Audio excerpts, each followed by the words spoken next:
When I first went to the Kimberley, most of the Mullabulla cattle were sold as 4 and 5 year old bullocks, straight to the meatworks, either in Wyndham or Broome. On a place as big as Mullabulla, some would dodge the mustering and escape year after year, and they grew bigger and bigger, and at some stage they would stop getting fat and become shelly. This was generally what we termed a piker bullock. These old fellas had their own country, or as we called it, their dunghill that they roamed. It was a challenge and gave us great satisfaction to capture these old boys and send them off to the meatworks. Once in the mob, you had to watch them like a hawk, or they would be gone. Some we named while we had them in hand. There was a Gaddafi, Idi Amin, and Teddy Bear, just to name a few. There's days you got to throw the coaches just to get a mob. Tailing Mickeys and tying up pikers, it's just part of the job. When you've thrown your coaches and the whips begin to crack, you can muster ever onwards, never looking back. And you'll watch the lead most careful, so nothing gets away. For there's a big old piker bullock, and you know he wants to stray.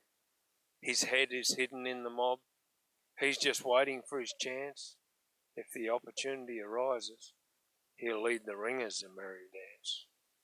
The fellas on the wing, they keep running scrubbers in. You've another 5 mile to go before the cutting out begins. Well, you know you're feeling tired, and a break you'd like to take. You've been doing a parish for hours, and your thirst you'd like to slake. You see a young bloke roll a smoke, and the piker breaks away. Useless bloomin' jackaroo, but that's not all you're going to say. You race up there on the shoulder, that's when the fun begins. It's time like this you're wishing that maybe you had wings. Like those bloody aerial musterers up there in the sky. It's on days like this that you wish you'd learnt to fly. But you're on a horse, and that bullock he ain't going back, so you'll have to throw him before he gets off the beaten track. Now you're going to have to tie him up once you get him down, and you hope that he don't sulk once he's on the ground. 'Cause it's the want of piker bullocks to lay and sulk and die. You've asked yourself so many times, why, oh bloody Lord?